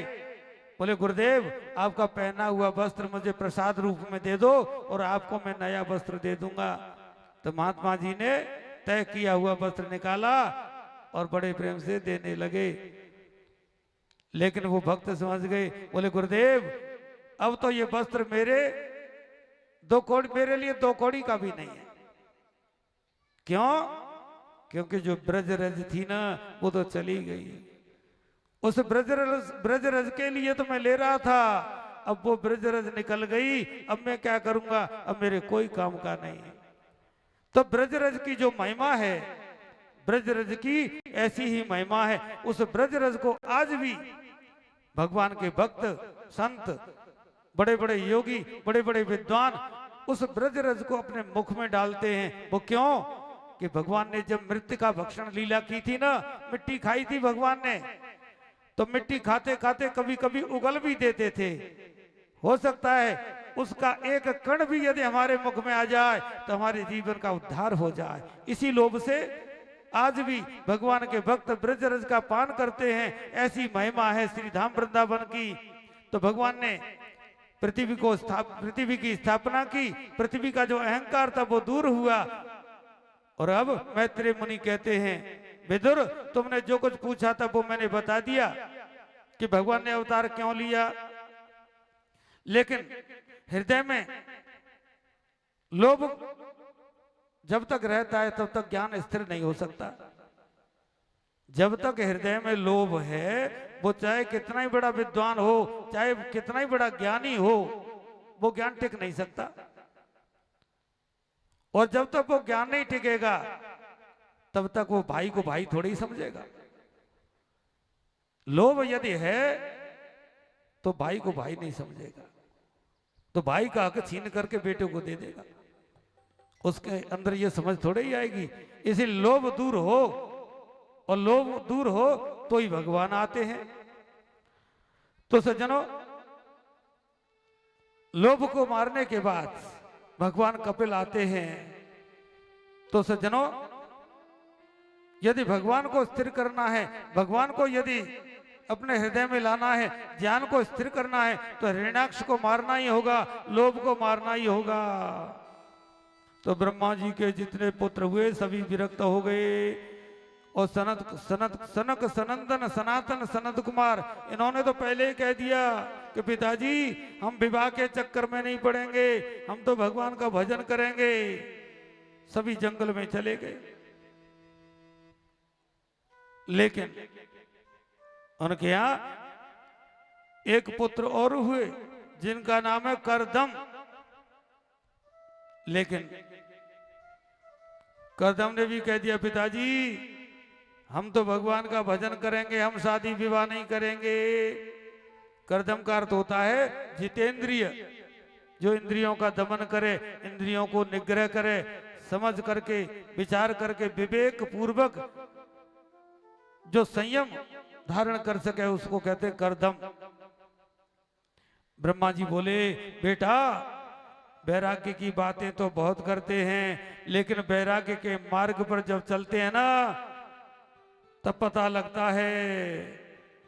तो करदम जी वन में चले गए, जाकर के तपस्या की, तपस्या करते करते बूढ़े होने को आए। उनके मन में एक संकल्प जगा कि दुनिया के लोग विवाह करते हैं, पत्नी के साथ व्यवहार करते हैं, और हमें देखो हम अकेले जंगल में रूंगड़ सुंगड़ की तरह पड़े हैं। तो क्या विचार हुआ कि हम भी विवाह करेंगे, किसी परम सुंदरी नारी से हमारा विवाह हो जाए। तो करदम जी ने मन में ऐसा संकल्प ले लिया। लेकिन भगवान मुस्कुराए। करदम जी ने संकल्प लेकर के तपस्या शुरू कर दी कि हमारा विवाह किसी परम सुंदरी नारी से हो जाए। भगवान ने सोचा कोई तपस्या करता है मुक्ति पाने को, कोई तपस्या करता है भक्ति पाने को, कोई तपस्या करता है भगवान की प्राप्ति के लिए। और इन बुढ़ऊ महाराज को देखो, ये तपस्या करते हैं हमारा विवाह हो जाए। मन की बड़ी विचित्र स्थिति है। मन को जीतना किसी के वश की बात नहीं। बाहर तो हम सबको जीत करके आ जाएंगे, लेकिन हम मन को नहीं जीत पाते। इसलिए भगवान से नित्य प्रार्थना करो कि प्रभु हमारे विचार अच्छे हों, मंगलमय प्रार्थना करो जिससे हमारा जीवन आनंदमय हो।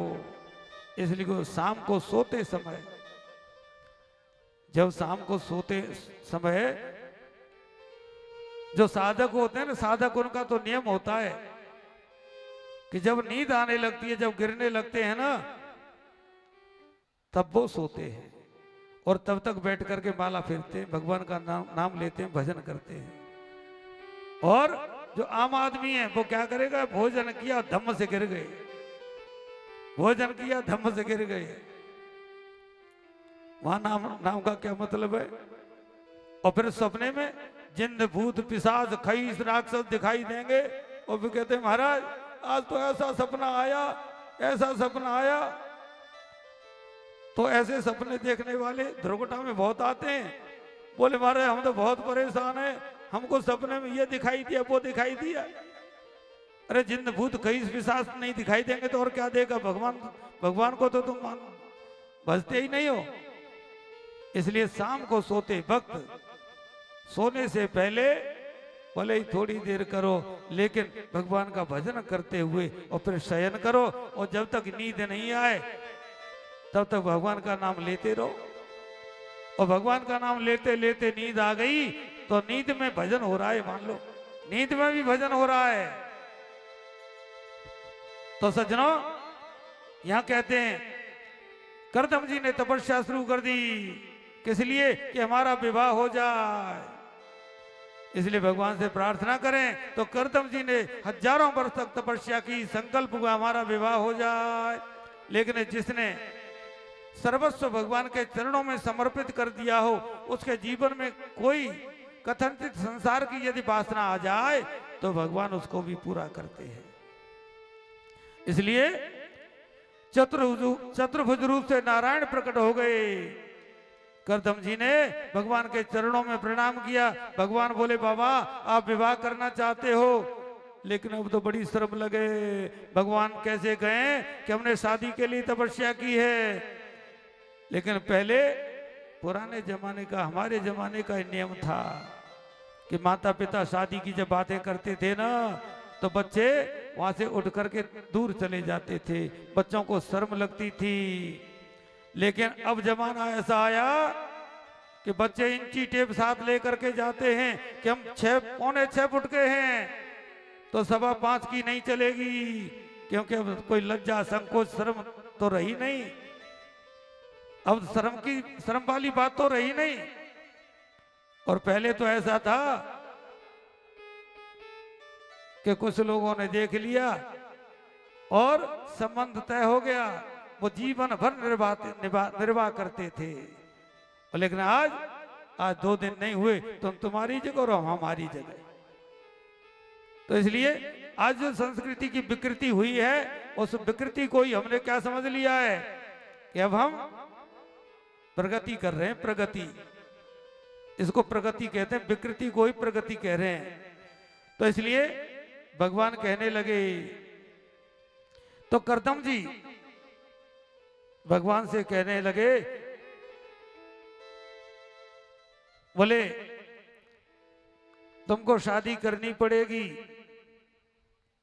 भगवान ने करदम जी कहते भगवान शादी कर लेंगे, विवाह हो जाएगा, पत्नी घर में आएगी, पत्नी में मन रम जाएगा, और पत्नी में मन रम जाएगा ना तो 2-4 माला आपकी जबते हैं ना ये छूट जाएंगी, और कच्चे बच्चे हो जाएंगे तो कच्चे बच्चों में मन लग जाएगा तो और भी झंझट हो जाएगा। भगवान कहने लगे यदि विवाह नहीं करना था तो पहले ही मना कर देते, हम तो बात पक्की करके आए हैं। भगवान तो मन की ले रहे थे। बोले भगवान आप यदि पक्की करके आई हैं तो कर लेंगे, अन्यथा भगवान अब आपकी झांकी देखने के बाद अब मन में कोई इच्छा नहीं शादी की। कि प्रभु भगवान के चरणों में गिर पड़े और कहने लगे प्रभु मैं झूठ नहीं बोलूंगा, बहुत बड़ा अपराध किया मैंने, शादी के लिए तपस्या की थी, लेकिन आपकी झांकी देखने के बाद अब विवाह की कोई इच्छा नहीं रही। भगवान बोले अब मेरी बात तो तुम्हें रखनी पड़ेगी। करदम जी बोले विवाह तो करूंगा, लेकिन हमारी शर्त है। बोले शर्त क्या है? बोले मेरी शर्त यह है मेरे घर पुत्र बन करके स्वयं आपको आना पड़ेगा। यदि आप स्वयं पुत्र बन करके आएंगे तो मैं विवाह कर सकता हूं। भगवान ने कहा ठीक है, आपके घर पुत्र बन करके आऊंगा। उधर भगवान ने स्वयं मनु को उपदेश कर दिया, मनु को आदेश कर दिया। तो स्वयंभू मनु अपनी बीच की पुत्री को लेकर के आए, ऋषि करदम जी के साथ विवाह कर दिया। स्वयंभू मनु की पुत्री है जो फूलों में पली राजकुमारी, इतने बड़े वैभवशाली महाराज की पुत्री है, लेकिन ऐसे पुरुष के साथ शादी हो रही है जिसके पास रहने को मकान नहीं। और जब विवाह होने लगा तो करदम जी को याद आई। बोले राजन आपकी पुत्री को पत्नी के रूप में अपनाऊंगा, लेकिन पहले हमारी शर्त है। मनु बोले क्या शर्त है? ऋषि बोले एक पुत्र के होते ही हम संन्यास ले लेंगे।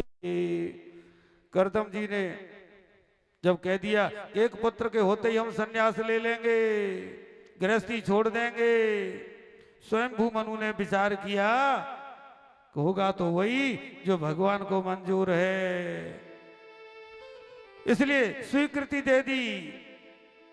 लेकिन इधर कर्दम जी ने भी सोचा जब भगवान स्वयं पुत्र बन करके आएंगे तो दूसरे पुत्र की मैं कामना क्यों रखूं। तो अपनी पत्नी को लेकर के और वहां पहुंचे जहां पर्णकुटी, एकदम नितांत जंगल घास की छोटी सी पर्णकुटी। और जैसे ही उस पर्णकुटी में प्रवेश किया, ऊपर की ओर देखा तो पक्षियों के घोंसले बने हैं और सुंदर सुंदर वो कलरव कर रहे हैं। देवहूति ने नीचे की ओर देखा तो नीचे क्या देखा, तमाम बिल बने हुए हैं, किसी बिल में सांप है और किसी में चूहे हैं, किसी में बिच्छू बैठे हैं। देवहूति ने पूछा ऋषिवर, इसी में सांप भी रहते, चूहे भी रहते हैं, मेढक भी रहते हैं, पक्षी भी रहते हैं, लेकिन आप कहाँ रहते हैं। तो एक कोने में 3 हाथ का एक आसन दिखा दिया, ये मेरा आसन है, इसी पर बैठ करके मैं भजन करता हूं। देवहूति ने जब खिड़की से बाहर झांक करके देखा, एक ही घाट पर हिरण भी है, गाय भी है और शेर भी है, जिनमें स्वाभाविक बैर है, वो एक दूसरे का आहार है, लेकिन वहां निर्भय रहे हैं, किसी प्रकार का कोई बैर भाव नहीं। देवहूति की आंखें खुली की खुली रह गईं कि इतने बड़े ऋषि, ये तपस्या का प्रताप है, इतने बड़े ऋषि मुझे पति रूप में मिले, मेरा कितना बड़ा भाग्य है। लेकिन ऋषि कर्दम जी कहने लगे कि देवी मैं थोड़ा संध्या बंदन कर लेता हूं और तब तक तुम जैसे चाहो वैसे इस कुटिया को संभाल लो। इतना कह करके ऋषि कर्दम ने आंखें बंद की संध्या बंदन के लिए, लेकिन उनकी तो अखंड समाधि लग गई। ऐसी समाधि लग गई, वर्ष 2 वर्ष की नहीं, वहां तो वर्षों की समाधि लग गई। लेकिन देवहूति सोचती हैं कि जिस दिन मेरे पति समाधि से जागेंगे उसी दिन से मेरा गृहस्थाश्रम प्रारंभ होगा। पतिदेव की गीले कपड़े से पहुंच देती, शुद्धि करती, सफाई करती, आरती पूजा करती और स्वयं का जीवन ऐसा बना लिया कि कभी फल तोड़ करके खा लेती और फल नहीं मिलते तो पत्ते तोड़ के खा लेती और कभी पत्ते नहीं मिलते तो जल पी करके रह जाती। ऐसे वर्षों तक कठोर तप किया दिति ने। तो प्रिय सज्जनों, ऐसा चरित्र है देवहूति कर्दम जी का, इतना विचित्र चरित्र है और उनसे ही भगवान प्रकट होकर के आएंगे। तो अग्रिम कथा आप दूसरी पारी में श्रवण करेंगे। और अब विश्राम का समय भी हो गया है, तो थोड़ी देर के लिए आपको विश्राम दिया जाता है। बोलिए वृंदावन बिहारी लाल की जय। बोली बांके बिहारी लाल की जय। कोई भी अपने स्थान से खड़ा नहीं होगा, आपके लिए फलाहार की व्यवस्था की गई है। आप सभी अपने स्थान पर ही बैठे रहेंगे और बैठ करके यहीं फलाहार लेंगे। कुछ समय का विश्राम है, विश्राम के बाद में कथा पुनः प्रारंभ होगी।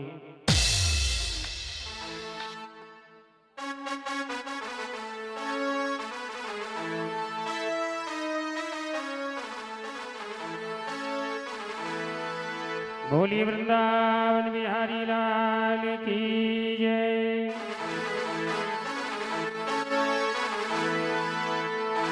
हरि बारे लालानंद के तन सदा चराई ढोर, प्रीत की रीत जानो नहीं तन